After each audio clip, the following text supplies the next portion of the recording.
Mangwanani Mwalelepo Vukenjani Klekwas Vanave Africa. Welcome to Africa Good Morning, the news and current affairs show, bringing you everything you need to know happening on the African continent and beyond. Today we'll be joined by Ari Hogard as he delivers the news from South Africa. However, these are some of the stories we're looking at from broader Africa. Gabon suspends social media. Family of Edgar Lungu rejects poisoning claims. Zimbabwe war veterans contest proposed extension of Mnangagwa's tenure. European Union extends Zimbabwe arms embargo. DSTV 285, GoTV 25, OneUp2.com, NTVAfrica.my.na from 7 a.m. every weekday is where you can catch Africa Good Morning. My name is Ashwin Berry. Top stories shortly.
All right, let's get straight into it. Gabon's media regulator has suspended all social media platforms until further notice, citing online content it says has fueled conflict and division. And this was in a televised address this week. The High Authority for Communication pointed to the spread of false information, cyberbullying, and the unauthorized disclosure of personal data. Spokesperson Jean-Claude Mendome did not name affected platforms, though WhatsApp, Facebook, and TikTok are widely used. By mid-morning Wednesday, there were reports of partial disruption, with AFP noting some users could not access Facebook and TikTok. Gabon, led by General Brice Oligui Nguema, following his 2023 coup and 2024 election victory with more than 90% of the vote, is experiencing social unrest, including teacher strikes over pay and conditions.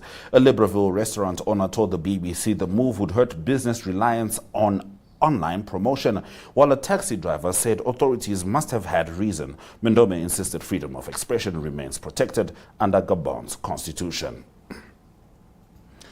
Now, moving on. The family of former Zambian President Edgar Chagwa Lungu has dismissed allegations that he was poisoned as South African police seek custody of his body during investigations. In a letter dated 11 February 2026 from Mashele attorneys representing the family, they confirmed compliance with 5 subpoenas linked to a criminal probe, but denied the claims as unfounded and unsupported by credible evidence. Lungu, who died last June, aged 68 in Pretoria, led Zambia from 2015 to 2021 before losing to President Hakainde Hichilema by over 1 million votes. His body remains in a South African morgue under tight security amid a legal dispute over burial. Zambia's government wants repatriation and a state funeral supported by an August court ruling. The family seeks a private burial in South Africa, saying Edgar Lungu did not want Hichilema at his funeral. Now, Mrs. Lungu has filed notice at the Supreme Court of Appeal in Bloemfontein, challenging the earlier decision. Now, as you know, our correspondent Mike Sichula is in Zambia, and he'll be bringing us updates with regards to that particular story and making sure he expands on it on Monday in particular.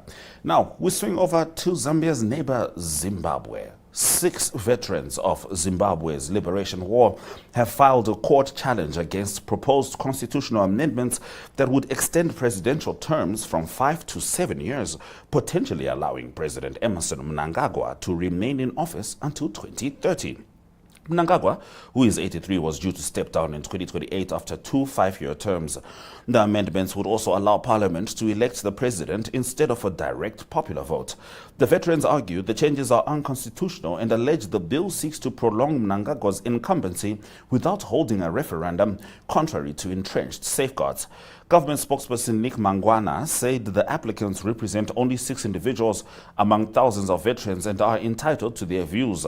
Lawyer Lovemore Maduku, representing the veterans, said advancing the bill through Parliament, where ZANU-PF controls both houses rather than via referendum, defies constitutional norms. If successful, the veterans will seek nullification of the bill.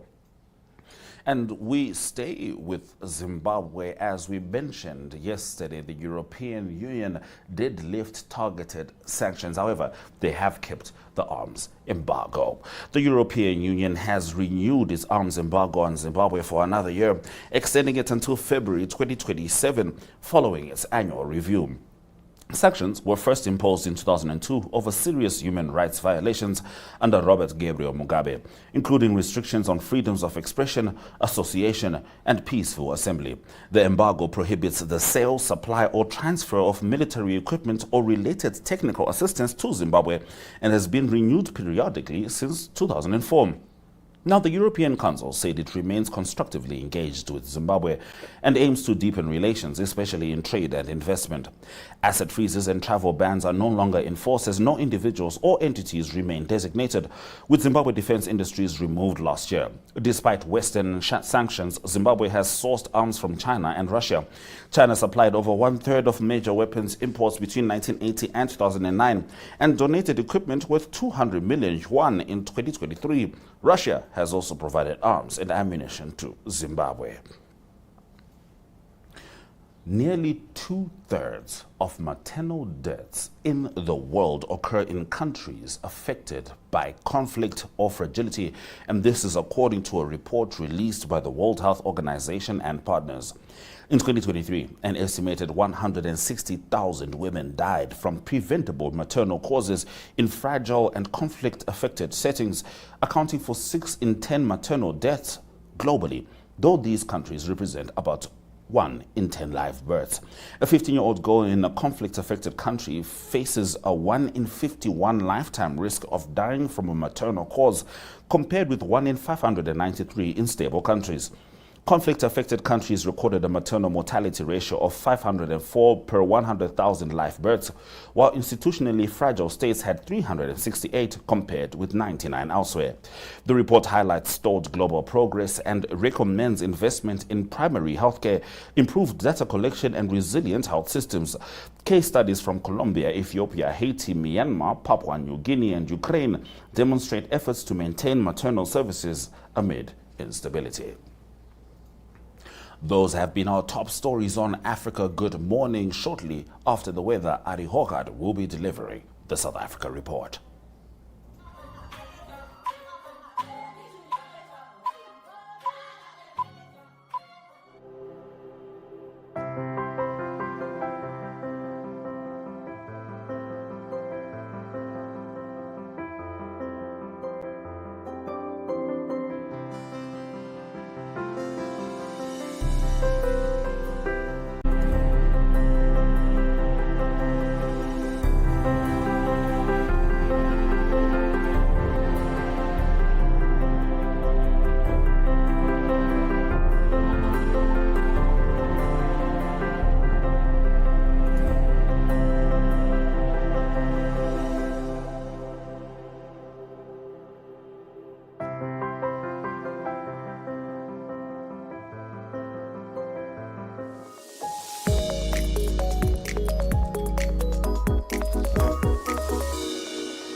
In a world where politicians promise the moon and deliver potholes, where democracy sometimes arrives in camouflage and ballots often look like formalities, one show dares to laugh with Africa, at Africa, and sometimes for Africa.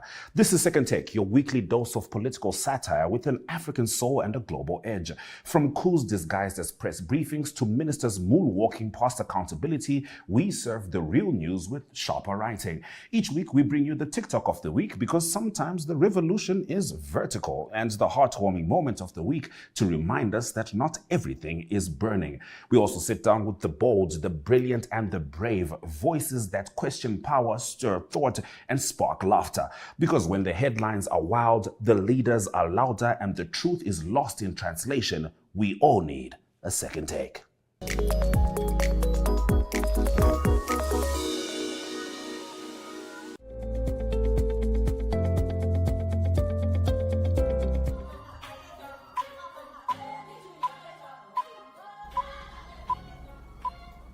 All right, it's time for Ari Hoka to deliver the news from South Africa, starting with current affairs, where National Water Crisis Committee will oversee the spending of 156 billion rand over the next 3 years. And this is to repair and modernize South Africa's water infrastructure. And this is as the country prepares to receive 1 million foot and mouth disease vaccines from Argentina by this weekend, while new data also shows a slight decline in unemployment, and this is during the fourth quarter. In current news in South Africa, we start with the water crisis. That is, South Africa is facing a water crisis, and there's lots of concern regarding the infrastructure in South Africa. So a National Water Crisis Committee that's been announced and confirmed by President Cyril Ramaphosa. That was at the State of the Nation speech. And it is 156 billion South African rand that's been allocated for this. That is for the infrastructure in South Africa to be replaced as much as possible. And that is over a 3-year process. So that's a big amount of money, 156 billion. And it is also, hopefully, all the money will go into the right direction and will be applied for infrastructure. At the moment, the reality is that 12,000 kilometers of infrastructure needs to be replaced in Johannesburg only. And Johannesburg at the moment's got the biggest, the city's got the biggest challenge in South Africa with water supply. Current status in Johannesburg is that 26 suburbs of Johannesburg face chronic outages, and there's many illegal connections as well.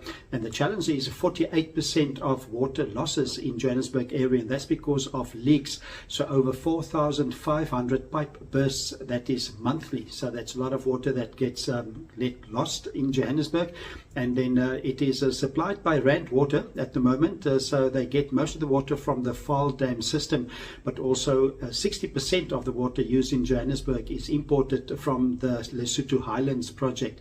So that is the current status at the moment of water supply in Johannesburg.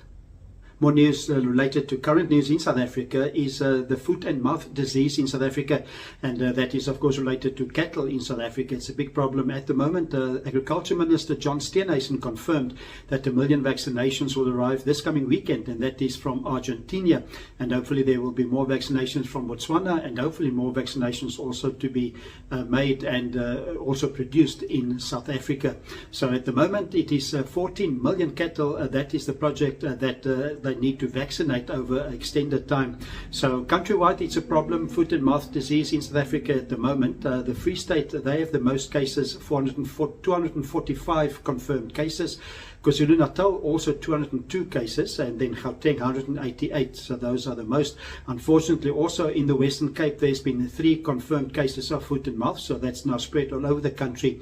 And in the Eastern Cape there's 18 confirmed cases, and Limpopo in the northern part of South Africa 10.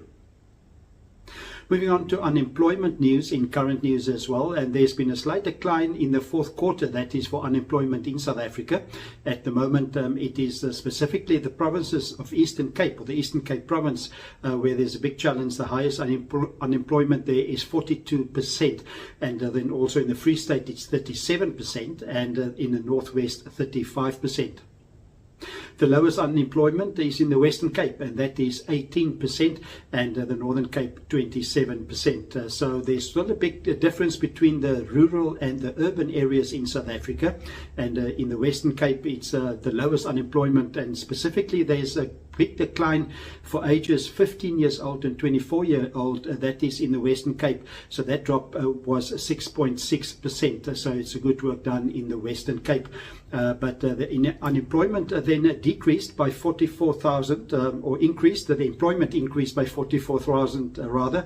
So it is 17.1 million South Africans that do have work that is employed at the moment. But unfortunately, there's 7.8 million people in South Africa that is unemployed. So that is still a big challenge for South Africa.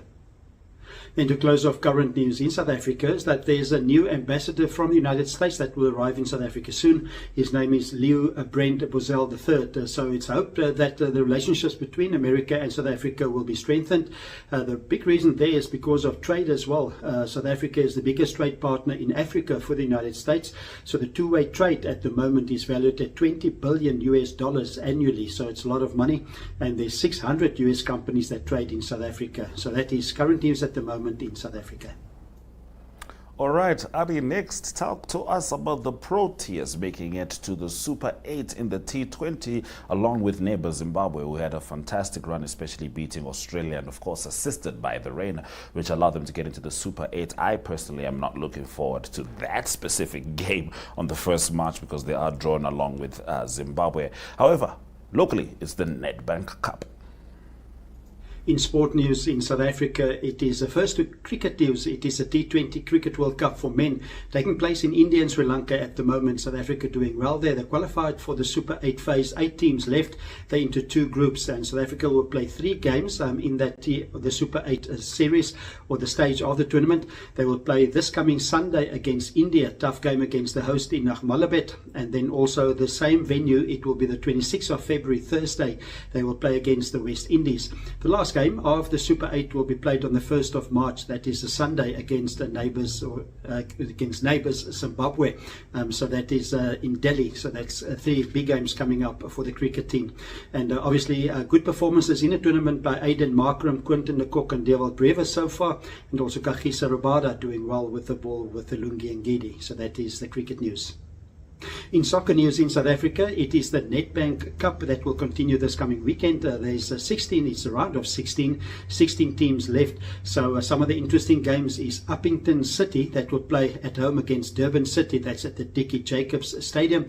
And then also it is TX Galaxy, they're from Mbombela, and they play against Mamelodi Sundowns. That is also on Saturday, that is 3 p.m. And the first game, Uppington City and Durban City, also 3 p.m. Golden Arrows, they play at home against Stellenbosch, and then Orlando Pirates, they play against Saswick Stars. That is also on Sunday. So that is the Nedbank Cup. And then also rugby news, that is United Rugby Championship, 1 game being played this coming weekend. That's in Johannesburg at Ellis Park. It is the Lions that will host the Sharks. 2 p.m. kickoff time, early kickoff time in the summer. And at the moment, it is the Glasgow Warriors leading. They've got 44 league points. The Stormers, 3rd on that list with 36 points. Then the Bulls on 25, and then the Sharks and the Lions both on 24 points. So that is United Rugby Championship, but that's taking place this weekend as well. So that is sports news in South Africa. All right, Ari, as we close off, tell us what's on offer with regards to tourism in Uppington. In entertainment news in South Africa, we go to Uppington, and we mentioned in the sport that Uppington City is playing against Durban City in the Nedbank Cup. So it's interesting to see what you can enjoy and what is to see in Uppington. Lots for tourists to see there, and we're going to highlight quite a few now. It is the Rimfasmark Hot Springs. That's the first one to mention. That's a natural hot spring that's located in a deep ravine, and that is surrounded by granite cliffs. So that is very interesting to visit. It's been there for many years, and there's also 4x4 trips that you can take around that area. So that's a Rimfasmark Hot Springs.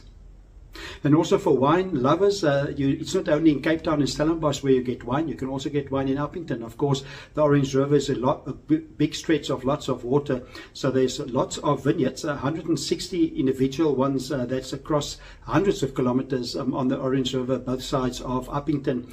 So many of the wine is being bottled at the Orange River cellars. So there you get Chenin Blanc, you can get Shiraz, Sauvignon Blanc, also Pinotage and Merlot, some of the red wine, but specifically some of the best ones to get is the Hanepoort and also the Red Muscadel. So it's a great wine that can be enjoyed. That's in the Orange River cellars that's close to Uppington.